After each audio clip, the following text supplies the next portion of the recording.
যখন বাড়িতে ঈশ্বরের বাস হয় তখন এই শুভ সংকেতগুলো দেখা যায়। যদি প্রতিদিন সকালে আপনি এই সংকেতগুলি পান তাহলে বুঝে নেবেন আপনার বাড়িতে ঈশ্বরের বাস হয়ে গেছে। সেই সংকেতগুলি কি, আজ আমরা সেই বিষয়ে আলোচনা করব। ভগবানকে খুশি করতে মানুষ অনেক পুজো পাঠ এবং ব্রত পালন করে। ভগবানের সামনে সকাল সন্ধ্যা প্রদীপ জ্বালানো থেকে শুরু করে ভোগ নিবেদন করে, যাতে ভগবানের কৃপা বজায় থাকে এবং জীবনে কোনো সমস্যার সম্মুখীন না হতে হয়। আমরা সবাই জানি যে ভগবানের পুজো ও আরাধনা করলে তিনি আমাদের উপর প্রসন্ন হন, কিন্তু আপনি কি জানেন তিনি আমাদের এই বিষয়টিরও সংকেত দেন? চলুন জেনে নিই এই সংকেতগুলি সম্পর্কে, যা আপনাকে জানান দেবে যে ভগবানের বিশেষ কৃপা আপনার উপর রয়েছে। যখন আপনি পুজো পাঠ করেন তখন ঈশ্বর আপনার বাড়িতে বাস করবেনই, সেটা প্রত্যক্ষভাবে হোক আর পরোক্ষভাবে।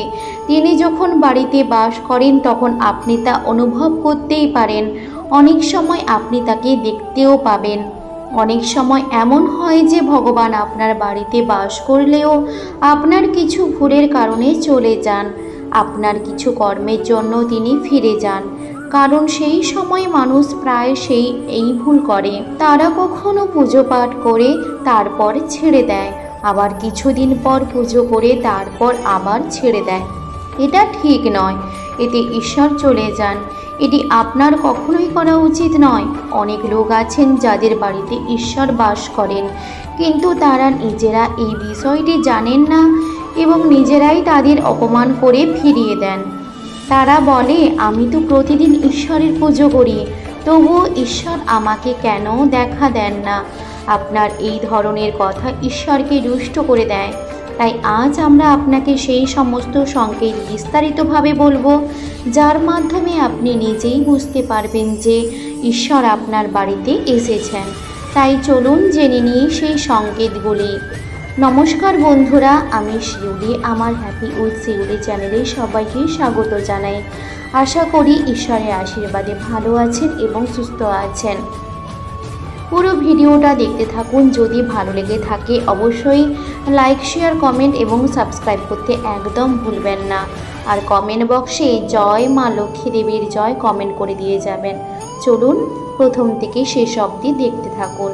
প্রথম সংকেত, যখন আপনি ঘুমিয়ে থাকেন এবং ব্রহ্ম মুহূর্তে সূর্যোদয়ের আগের সময় নিজে থেকে উঠে যান। প্রতিদিন আপনার ঘুম এই সময়ে ভেঙে যায়। পাশাপাশি যদি ব্রহ্ম মুহূর্তে আপনি কোনো স্বপ্ন দেখেন, যেমন মন্দিরে পুজো করছেন, মন্ত্র জপ করছেন, তাহলে ব্রহ্ম মুহূর্তে দেখা এই সকল স্বপ্ন আপনাকে ইঙ্গিত দেয় যে ঈশ্বর আপনার বাড়িতে আছেন। সংকেত 2, ব্রহ্ম মুহূর্তে আপনি শঙ্খের আওয়াজ শুনতে পান, মন্ত্রের আওয়াজ শুনতে পান, ঘণ্টার আওয়াজ শুনতে পান বা কেউ রাম নাম বলছে এমন আওয়াজ শুনতে পান, তাহলে এটি সংকেত যা জানান দেয় যে ভগবান আপনার বাড়িতে এসেছেন। সংকেত 3, আপনি সকালে স্নান করে তৈরি হন, তখন আপনার কাছে একটি আলাদা সুগন্ধ আসে। এটি একটি অদ্ভুত সুগন্ধ যা বাড়ির অন্য কেউ পায় না, শুধু আপনি অনুভব করেন।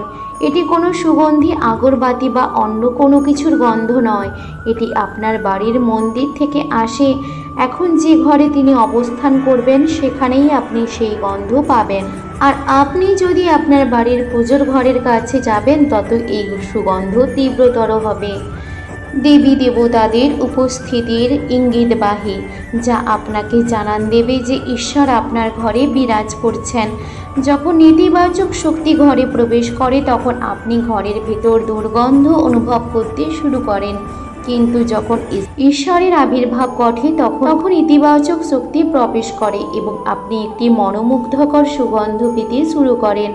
এটি অত্যন্ত সুন্দর, মিষ্টি ও হৃদয়গ্রাহী একটি গন্ধ যা আপনার মনকে সম্পূর্ণরূপে আকৃষ্ট করে তোলে। সংকেত 4, যখনই আপনি পুজো করতে যান ঠিক সেই সময় যদি কোনো প্রাণী যেমন কুকুর, বিড়াল, গরু এবং কোনো ভিক্ষুক আপনার দরজায় এসে উপস্থিত হয় এবং এটি সপ্তাহে 3-4 বার নিয়মিতভাবে ঘটে থাকে, ঘরের দরজায় কড়া নাড়ার আগমন ঘটছে, কারণ গরু মাতা লক্ষ্মীর স্বরূপ হিসেবে।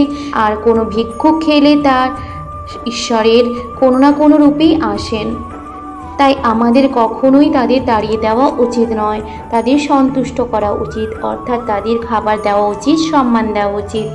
সংকেত ৫, যদি রাতে ঘুমের মধ্যে আপনার বারবার স্বপ্ন আসে এবং সেই স্বপ্নে মন্দির, ভগবানের মূর্তি বা ছবি দেখতে পান, তাহলে এর অর্থ হলো ভগবানের কৃপা আপনার উপরে বর্তমান। অনেক সময় এমন হয় যে আপনি কিছু নেওয়ার জন্য এগিয়ে যান, কিন্তু নেওয়ার মুহূর্তে আপনার মনে সংশয় জাগে। সব কিছু ঠিক থাকার পরেও কোনো অজানা কারণে আপনি সেই সিদ্ধান্ত নিতে পারছেন না। এটি দৈব শক্তির আশীর্বাদের লক্ষণ হিসেবে বিবেচিত হয়। সংকেত ৬, যাদের উপর ভগবান কৃপা করেন তারা ধনী হন বা দরিদ্র সর্বত্র সম্মান পান। যদি কেউ কম পরিশ্রম করেও সফলতা অর্জন করেন তবে তা ভগবানের কৃপারই নিদর্শন। ভগবান তাদের সব সমস্যা থেকে রক্ষা করেন। যাদের উপর ভগবান সন্তুষ্ট তারা সব পরিস্থিতিতেই সুখী থাকেন। তাদের জীবনে যতই দুঃখ থাকুক না কেন তারা সর্বদা আনন্দিত থাকেন। তাদের কোনো সমস্যাই ভয় দেখাতে পারে না, তারা সহজে সব বাধা অতিক্রম করে ফেলেন। সংকেত ৭, পেঁচা দেখা শুভ। হিন্দু ধর্মে পেঁচাকে বিশেষ গুরুত্ব দেওয়া হয়েছে। পেঁচাকে মা লক্ষ্মীর বাহন হিসেবে গণ্য করা হয়। তাই যদি কোথাও আপনি পেঁচা দেখতে পান তবে তা অত্যন্ত শুভ হিসেবে গণ্য করা হয়। কোনো স্থানে হঠাৎ পেঁচা দেখা গেলে বুঝে নেবেন যে শীঘ্রই মা লক্ষ্মী আপনার ঘরে আসছেন। সংকেত ৮, খাদ্যাভ্যাসে পরিবর্তন আসা। মা লক্ষ্মী সেই ঘরে আসেন যেই ঘরে মানুষের খাদ্যাভ্যাসে পরিবর্তন দেখা দেয়। বলা হয় এমন ঘরে মানুষের ক্ষুধা কম লাগে। বিশেষ বিষয় হলো এইসব মানুষের জন্য অল্প খাবারই যথেষ্ট মনে হয়। এছাড়া এমন ঘরের মানুষ মাদক বা অপ্রাকৃতিক জিনিসের প্রতি আকর্ষণ হারিয়ে ফেলে। সংকেত ৯, মা লক্ষ্মী ধনের দেবী। পরিষ্কার পরিচ্ছন্নতা খুবই পছন্দ করেন। যে ঘরে পরিষ্কার পরিচ্ছন্নতা থাকে মা লক্ষ্মী সেই ঘরে বাস করেন। এছাড়া মা লক্ষ্মী পরিষ্কার করার জন্য ব্যবহৃত ঝাঁটাও খুব পছন্দ করেন। বলা হয় সকালে কোথাও যাওয়ার সময় যদি আপনি কোনো বাড়ির বাইরে কাউকে ঝাঁটা দিতে দেখেন তবে এটি অত্যন্ত শুভ সংকেত। ১০, শঙ্খের আওয়াজ শুভ সংকেত। হিন্দু ধর্মে শঙ্খকে একটি গুরুত্বপূর্ণ স্থান দেওয়া হয়েছে। শুধু তাই নয়, শঙ্খের আওয়াজও অত্যন্ত শুভ বলে বিবেচিত হয়। তাই কোনো শুভ অনুষ্ঠান বা পুজোর শঙ্খ বাজানো হয়। যদি সকালে ঘুম থেকে উঠে আপনি শঙ্খের আওয়াজ শুনতে পান তবে এটি একটি শুভ সংকেত। বিশ্বাস করা হয় সকালে শঙ্খের আওয়াজ শোনা মা লক্ষ্মীর আগমনের ইঙ্গিত। সংকেত ১১, যদি আপনি টানা ৩ দিন বাড়ি থেকে বের হওয়ার সময় নীলকণ্ঠ পাখি দেখেন তবে বুঝে নিন ভগবান আপনার প্রার্থনা শুনেছেন। আপনার কোনো বড় মনোবাসনা শীঘ্রই পূর্ণ হতে চলেছে। নীলকণ্ঠ পাখি দেখা মহাদেবের কৃপার লক্ষণ।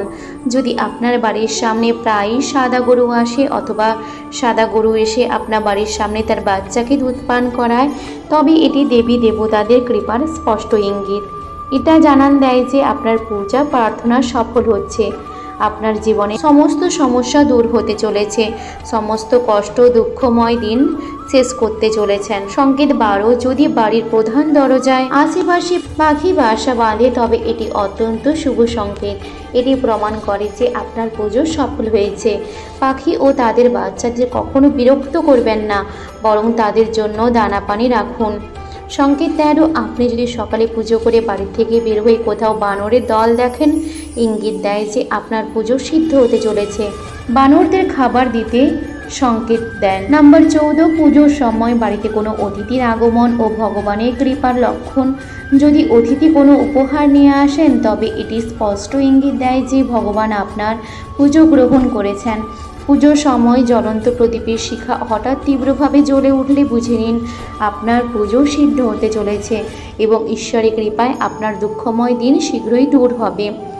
সংকেত ১৫, রাত ৩টার পর দেবী দেবতাদের শক্তিগুলি জাগ্রত হয় যা আপনার সাথে অনেক কিছু বলতে চায়। এই সময় বারবার ঘুম ভেঙে যাওয়া সাফল্যের ইঙ্গিত। রাত ৩টার পর দেবতাদের কাছে প্রার্থনা কখনোই ব্যর্থ হয় না। ঈশ্বর অবশ্যই আপনার প্রার্থনা শুনবেন। সংকেত ১৬, যদি আপনি স্বপ্নে উঁচু পাহাড় সেখান থেকে প্রবাহিত জলপ্রপাত দেখেন এবং সেই জল পান করেন তবে নিশ্চিতভাবেই সাফল্য লাভ করবেন। যদি আপনি নিজের শিক্ষাকে সঠিকভাবে কাজে লাগিয়ে পরিবার চালাতে পারছেন তবে তা ঈশ্বরের কৃপাই সম্ভব।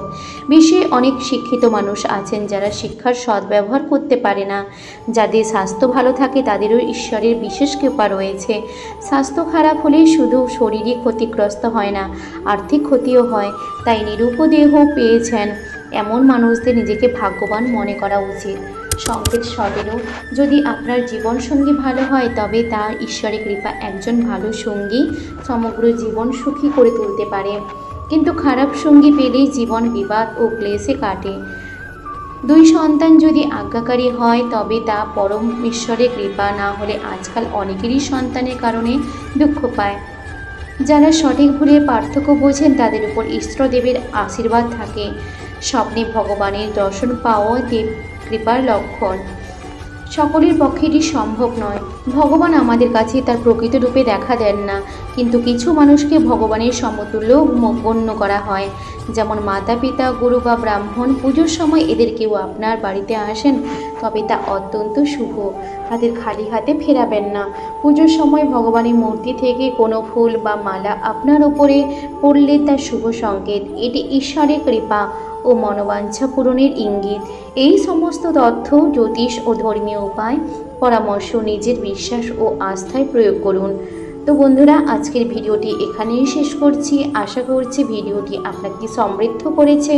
ভিডিওটি ভালো লাগলে অবশ্যই একটি লাইক করবেন এবং আপনার পরিবারের সাথে ভিডিওটি শেয়ার করবেন।